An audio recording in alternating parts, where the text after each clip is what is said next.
अपने इश्क और सेक्स को छिपाने और दूसरे के जानने की इच्छा हमेशा दिल को रहती है।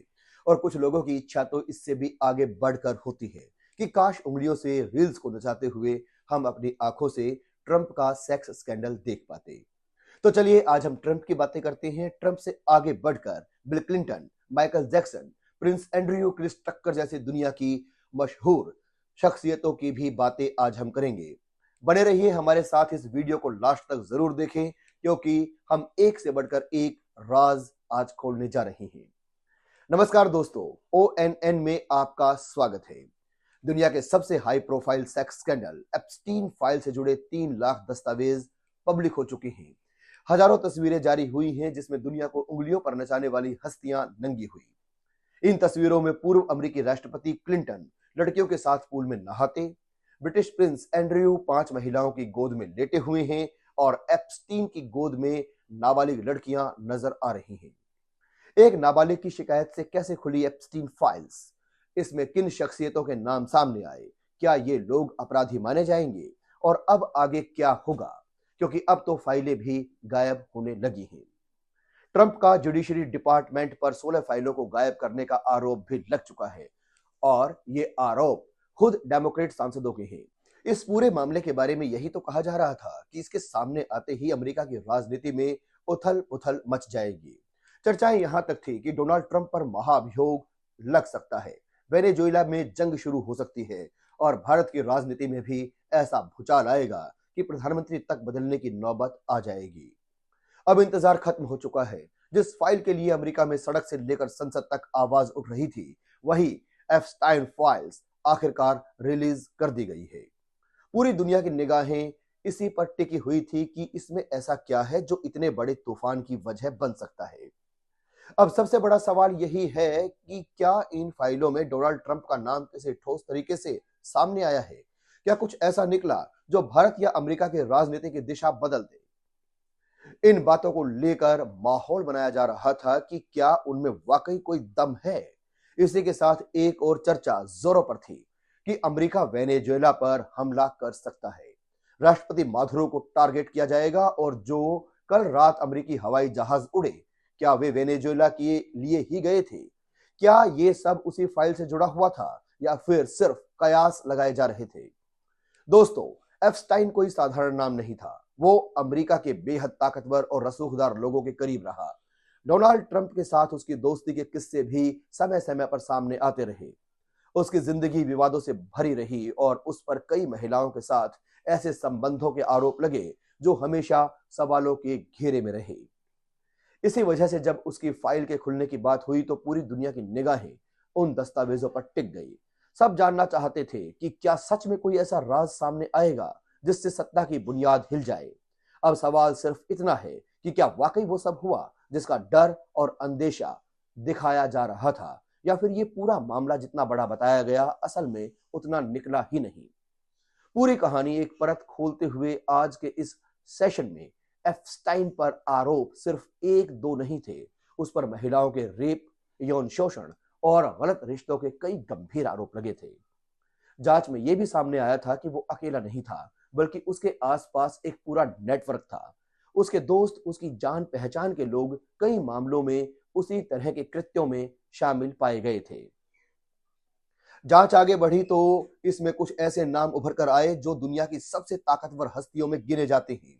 अमेरिका के पूर्व राष्ट्रपति बिल क्लिंटन का नाम चर्चा में आया। मशहूर पॉप स्टार माइकल जैक्सन का जिक्र हुआ। ब्रिटेन के एक शाही सदस्य का नाम सामने आया और इसी सूची में डोनाल्ड ट्रंप का नाम भी जोड़ा गया। यही वजह थी कि यह मामला सिर्फ एक अपराध का नहीं रहा, बल्कि सीधा सत्ता और राजनीति से जुड़ गया। इसके बाद जो हुआ उसने इस केस को इतना रहस्यमय बना दिया। ट्रंप के पिछले कार्यकाल के दौरान एप्स्टाइन जेल में संदिग्ध हालत में मृत पाया गया। उसकी मौत के बाद विपक्ष ने सीधे आरोप लगाया कि ट्रंप ने उसे मरवाया, क्योंकि एप्स्टाइन के पास कई ऐसे राज हो सकते थे जो ट्रंप के लिए खतरनाक साबित होते। कहा गया कि अगर वो जिंदा रहता तो शायद ट्रंप सत्ता में टिक भी नहीं पाते। इसी पूरे घटनाक्रम पर हमने पहले भी आपको विस्तार से जानकारी दी है। अब बात आती है उन दस्तावेजों की जो इस केस से जुड़े थे। अमेरिकी खुफिया एजेंसियों ने जांच के दौरान एप्स्टाइन से जुड़ी भारी मात्रा में जानकारी जुटाई थी। कहा जाता है कि यह डेटा करीब 300 जीबी के आसपास था, लेकिन इसे कभी सार्वजनिक नहीं किया गया। वजह साफ बताई गई। इसमें कई बड़े नाम थे, कई महिलाओं की निजी जानकारियां थी, उनकी पहचान जुड़ी हुई थी, इसलिए जांच एजेंसियों ने इन फाइलों को अपने पास सुरक्षित रख लिया। लेकिन इन फाइलों को लेकर सियासत कभी रुकी नहीं। जब ट्रंप सत्ता में थे तब विपक्ष लगातार मांग करता रहा कि फाइलें रिलीज की जाएं, और जब ट्रंप विपक्ष में गए तो खुद ट्रंप और उनके समर्थक यही मांग करने लगे। इसके पीछे भी राजनीति थी, क्योंकि जिन बड़े नामों की चर्चा थी उनमें बिल क्लिंटन जैसे लोग शामिल थे जो डेमोक्रेट पार्टी से जुड़े रहे हैं, यानी बाइडेन की पार्टी। अगर उनके खिलाफ कुछ सामने आता तो सीधा असर बाइडेन और डेमोक्रेट्स पर पड़ता। यही वजह है कि एप्स्टाइन की फाइल सिर्फ एक क्राइम फाइल नहीं रही, बल्कि एक राजनीतिक हथियार बन गई, जिसे हर कोई अपने हिसाब से खोलना या बंद रखना चाहता था। अब कहानी का दूसरा पहलू समझिए। अगर ट्रंप रिपब्लिकन है तो सवाल यह भी था कि अगर एप्स्टाइन फाइल में उनके बारे में कुछ खुलकर आ गया तो नुकसान उन्हीं को होगा। इसी वजह से अमेरिका में राजनीति पूरी तरह गरमाई हुई थी। हर तरफ एक ही मांग सुनाई दे रही थी, भाई फाइल खोलो, साफ साफ बताओ कि उसमें लिखा क्या है। एप्स्टाइन की कुछ तस्वीरें पहले ही सोशल मीडिया पर आग की तरह फैल चुकी थी। ऐसी तस्वीरें बड़े बड़े उद्योगपतियों, फिल्मी सितारों और असरदार लोगों के बीच काफी मशहूर था। उसका काम ही ये था कि वो ताकतवर पुरुषों और महिलाओं के बीच संपर्क करवाता था, वो भी गलत मकसद से। इस तरह की तस्वीरें और चर्चाएं सोशल मीडिया पर पहले से घूम रही थी, तो सवाल ये बना, इतना कुछ बाहर आने के बाद क्या फाइल के अंदर कुछ नया निकलेगा या फिर वही पुरानी बातें दोहराई जाएंगी। इसी बीच ट्रंप ने चुनाव से पहले एक वादा किया था। उन्होंने कहा था, अगर मैं जीतूंगा तो एप्स्टाइन फाइल को पब्लिक कर दूंगा। इसी पर एलन मस्क तक ने तंज कस दिया था कि जिस दिन ये फाइल खुलेगी उसी दिन ट्रंप की कुर्सी भी हिलेगी। ट्रंप चुनाव जीतते हैं, सत्ता में आते हैं, लेकिन फिर कहानी पलट जाती है। एक बिल और कानूनी दांव-पेच के चलते एप्स्टाइन फाइल फिर से अटक जाती है। लेकिन मामला यही नहीं रुकता। संसद के अंदर इस पर जोरदार बहस होती है और साफ कहा जाता है कि अब फाइल दबाई नहीं जा सकती। आखिरकार ट्रंप को अल्टीमेटम दिया जाता है कि 19 दिसंबर तक फाइल रिलीज करनी ही होगी, और फिर वही होता है। 19 दिसंबर को डोनाल्ड ट्रंप के कार्यकाल में एप्स्टाइन फाइल को आधिकारिक तौर पर रिलीज कर दिया जाता है। यह फाइल अमेरिका के डिपार्टमेंट ऑफ जस्टिस के जरिए सामने आती है। पूरा मामला अचानक फिर से चर्चा के केंद्र में आ जाता है। फाइल के साथ एक आधिकारिक लिंक जारी किया जाता है। हमने वही लिंक अपने ट्विटर हैंडल पर भी शेयर किया था, जहां दिन भर की बड़ी खबरों के अपडेट दिए जाते हैं। इंस्टाग्राम के जरिए भी अपनी वेबसाइट के माध्यम से यह भी जानकारी आप तक पहुंचाई गई, क्योंकि हर खबर पर तुरंत लंबा सेशन करना मुमकिन नहीं होता। इसलिए इंस्टा न्यूज, ट्विटर और वेबसाइट के जरिए लगातार अपडेट दिए जाते रहे। आप जिस प्लेटफॉर्म पर सहज हो वहां से हमारे साथ जुड़ सकते हैं। अब सवाल ये नहीं है कि फाइल रिलीज हुई या नहीं। असली सवाल ये है कि उस फाइल के अंदर ऐसा क्या है जिसने पूरी दुनिया को बेचैन कर दिया। यहीं से कहानी असली मोड़ लेने वाली है। हमने भी उस लिंक पर एंट्री की। अंदर जाते ही एक मैसेज आया कि थोड़ा समय लगेगा, इंतजार करना होगा। कुछ देर बाद स्क्रीन खुली और सामने लिखा था एप्स्टीन फाइल्स। फाइल खुलते ही साफ हो गया कि मामला छोटा नहीं है। अंदर करीब 3 लाख दस्तावेज दिख रहे थे। जैसे जैसे नाम सामने आते गए हैरानी बढ़ती गई। अमेरिका के पूर्व राष्ट्रपति Bill Clinton, pop star Michael Jackson, Hollywood actor Chris Tucker और ब्रिटेन के प्रिंस एंड्रयू। आगे बढ़ने पर तस्वीरें और फाइलें खुलती चली गई। कुल मिलाकर करीब 3500 से ज्यादा फाइलें थी, जिनका कुल साइज लगभग 2.5 जीबी के आसपास था। यानी जिस 300 जीबी के पहाड़ की बात हो रही थी, असल में रिलीज हुआ मटेरियल उससे कहीं कम निकला। ज्यादातर फाइलें तस्वीरों और उनसे जुड़े दस्तावेजों की थी। तस्वीरों में सबसे ज्यादा नाम बिल क्लिंटन का दिखाई देता है। कई तस्वीरों में वो महिलाओं के साथ बैठे हुए हैं, कहीं स्विमिंग पूल में लेटे हुए नजर आते हैं, लेकिन हर तस्वीर में महिलाओं के चेहरे और शरीर के हिस्सों पर मोटा काला ब्लैक लगाया गया है। बताया गया कि ऐसा उनकी पहचान और निजता की सुरक्षा के लिए किया गया। जिन महिलाओं ने खुद आरोप लगाए थे उनकी तस्वीरें भी मौजूद थी, लेकिन उनकी पहचान पूरी तरह ढकी हुई थी। कुछ तस्वीरों में क्लिंटन माइकल जैक्सन के साथ दिखाई देते हैं, कहीं ओपरा विनफ्रे के साथ पार्टी की तस्वीरें हैं, तो कहीं निजी समारोहों की झलक मिलती है। बड़े नाम, प्राइवेट मोमेंट और बंद कमरों की तस्वीरें, सब कुछ बहुत चुनिंदा तरीके से दिखाया गया है। कई पन्ने तो ऐसे थे जिन्हें पूरी तरह काला कर दिया गया था ताकि कुछ भी साफ ना दिखे। सबसे ज्यादा चर्चा जिस चीज की हुई वो एक पेंटिंग थी। ये पेंटिंग एफस्टाइन के घर के हॉल में लगी हुई थी, जिसमें बिल क्लिंटन महिलाओं के कपड़े पहने हुए बैठे नजर आते हैं। यही पेंटिंग सोशल मीडिया पर सबसे ज्यादा वायरल हुई और लोगों के बीच सवालों का तूफान खड़ा कर दिया। इन तमाम तस्वीरों और दस्तावेजों को देखने के बाद एक बात धीरे धीरे साफ होने लगी कि एफस्टाइन की जो आलीशान जगह थी वो सिर्फ पार्टियों का ठिकाना नहीं था, वो एक तरह से बिल क्लिंटन के लिए एक निजी और गुप्त जगह की तरह इस्तेमाल होती दिखती है। जितनी तस्वीरें सामने आई, जितने नाम जुड़े, उनका सीधा या परोक्ष संबंध क्लिंटन से जुड़ता हुआ दिखाई दिया।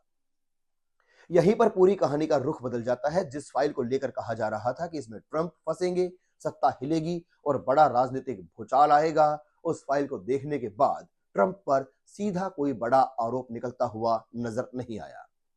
उल्टा फोकस ज्यादातर बिल क्लिंटन और उनके आसपास की गतिविधियों पर जाता दिखा। यानी जिस जगह सबसे बड़ा धमाका होने की उम्मीद थी, वही मामला काफी हद तक कंट्रोल्ड और सिलेक्टिव तरीके से सामने आया।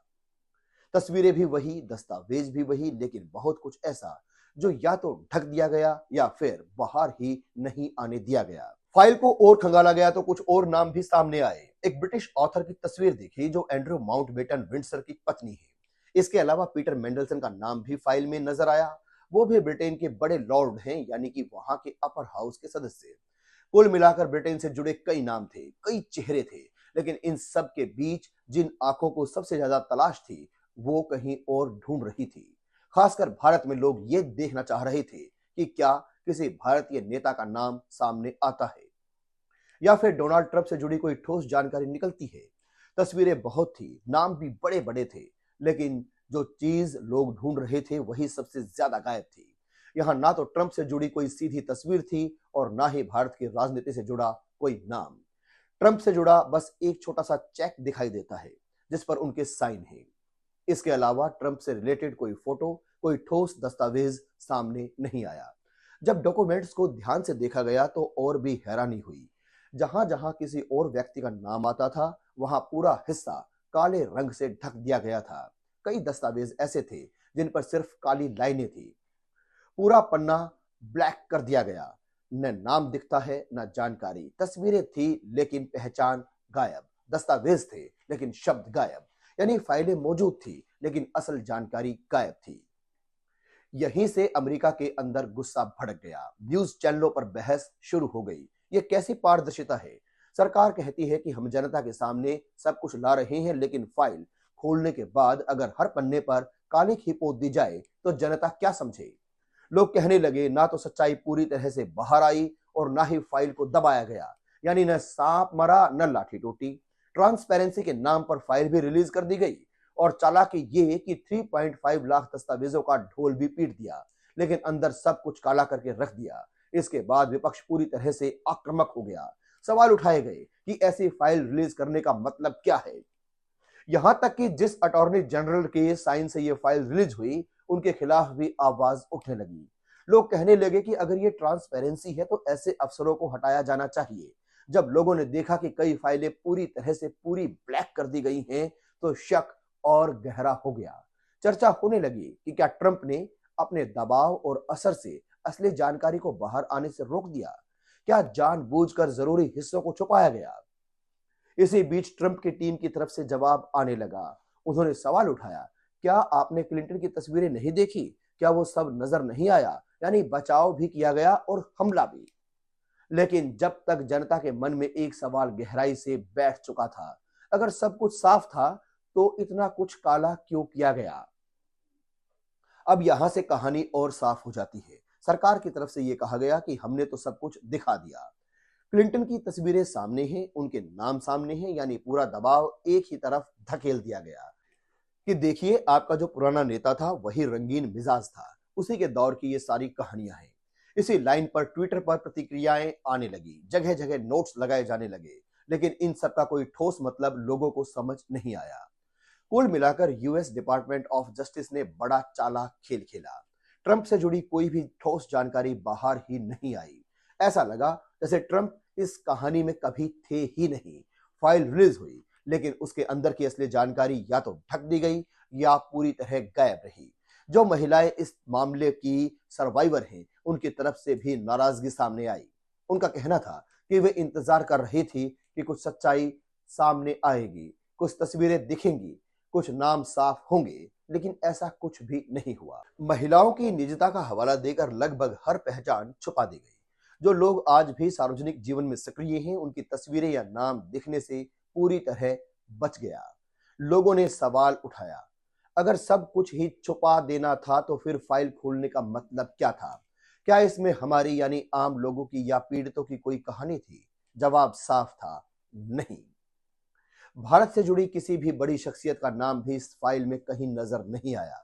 हाँ, इतना जरूर सामने आया कि एप्स्टाइन को भारत इजराइल रिश्तों में दिलचस्पी थी।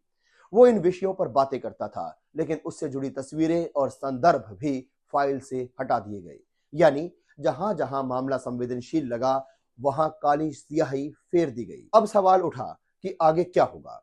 चूंकि 19 दिसंबर की डेडलाइन तय थी, इसलिए सरकार ने तकनीकी रूप से फाइल जारी कर दी। लेकिन अब अगला दबाव यह है कि अमेरिकी राष्ट्रपति को अपने विभाग के जरिए यह बताना होगा कि जिन चेहरों को नहीं दिखाया गया, उन्हें क्यों छुपाया गया। इसके लिए अब 15 दिन का और समय दिया गया है, यानी 3 जनवरी के आसपास ये साफ होना चाहिए कि कौन सी जानकारी जानबूझकर पब्लिक नहीं की गई और क्यों नहीं की गई। कौन से नाम, कौन से चेहरे और कौन से हिस्से ऐसे थे जिन्हें छुपाना जरूरी समझा गया। तो एक अजीब स्थिति बन गई है। फाइल पब्लिक हो गई है, ये दावा भी पूरा हो गया है, लेकिन फाइल का असली कंटेंट लोगों तक पहुंचा ही नहीं। ऐसा लगा जैसे कहा जा रहा हो, सब कुछ दे दिया, फाइल भी दे दी, लेकिन अंदर क्या है वो देखने लायक छोड़ा ही नहीं। यानी रस्म भी पूरी हो गई और सच्चाई भी कहीं रास्ते में ही गायब हो गई। अब सबसे बड़ा सवाल यही था कि क्या वेनेजुएला पर हमला हुआ, क्योंकि चर्चा तो यही थी कि अगर एप्स्टाइन फाइल में कोई बड़ा बवाल निकल आया तो ध्यान भटकाने के लिए वेनेजुएला पर अटैक हो सकता है। तैयारी भी पूरी थी, अमेरिकी हवाई जहाज तैयार थे, बाकायदा उड़ान भी भरी गई। यानी सब कुछ ऐसा लग रहा था जैसे हमला अब होने ही वाला है। लेकिन कहानी यहां पलट गई। वेनेजुएला पर हमला नहीं हुआ, वजह भी साफ दिखने लगी। फाइल में ट्रंप का नाम कहीं से नहीं निकला। जब नाम नहीं आया तो ध्यान भटकाने की जरूरत भी नहीं पड़ी। कुल मिलाकर राष्ट्रपति माधुरो बच गए। अमेरिका की तरफ से उन पर यह जरूर कहा जाता रहा कि उनका शासन अवैध है, लेकिन इस बार बात आरोपों तक ही सीमित रही, हमला नहीं हुआ। अब सवाल उठा कि जब हवाई जहाज उड़ ही चुके थे तो फिर उनका क्या हुआ। जवाब भी यही छुपा था। जहाज तो उड़ चुके थे, लेकिन उन्हें नया टारगेट दे दिया गया। कहा गया वेनेजुएला नहीं, अब सीरिया जाओ। सीरिया में आईएसआईएस यानी इस्लामिक स्टेट के आतंकी ठिकाने बताए गए। इसके बाद अमेरिका की तरफ से सीरिया पर बड़े पैमाने पर हमले किए गए। खबरें आई कि 100 से ज्यादा जगहों पर स्ट्राइक हुई, करीब 70 ठिकानों को निशाना बनाया गया। ये पूरा ऑपरेशन अमेरिका के सेंट्रल कमांड के जरिए किया गया। ट्रंप ने खुद कहा कि जिन आतंकियों ने अमेरिकियों की जान ली थी, उनसे बदला ले लिया गया है। यानी कुल मिलाकर हमला हुआ जरूर, लेकिन वेनेजुएला पर नहीं, सीरिया पर।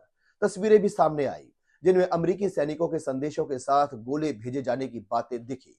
पूरी दुनिया को यह बता दिया गया कि कार्रवाई हो चुकी है। तो नतीजा यही निकला कि इस पूरे मामले में 2 लोग बच गए, ट्रंप भी और माधुरो भी। फिलहाल दोनों के खिलाफ ऐसा कुछ नहीं निकला जिससे सीधा तूफान खड़ा हो जाए। लोगों को उम्मीद थी कि कुछ बड़ा देखने को मिलेगा, लेकिन आखिर में खेल वहीं खत्म हो गया।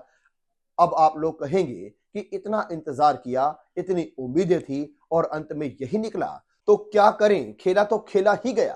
ट्रंप का खेल था और जब खिलाड़ी ऐसा हो तो आप भी समझ गए होंगे कि मामला कैसे मैनेज किया गया। दोस्तों, अभी के लिए बस इतना ही। मुझे दीजिए इजाजत, और अगर हमारा वीडियो आपको ठीक लगा हो तो हमारे वीडियो को लाइक कीजिए, कमेंट कीजिए और हमारे चैनल को सब्सक्राइब जरूर कीजिए। जल्द ही मिलेंगे एक नए मुद्दे के साथ। देखते रहिए ONN।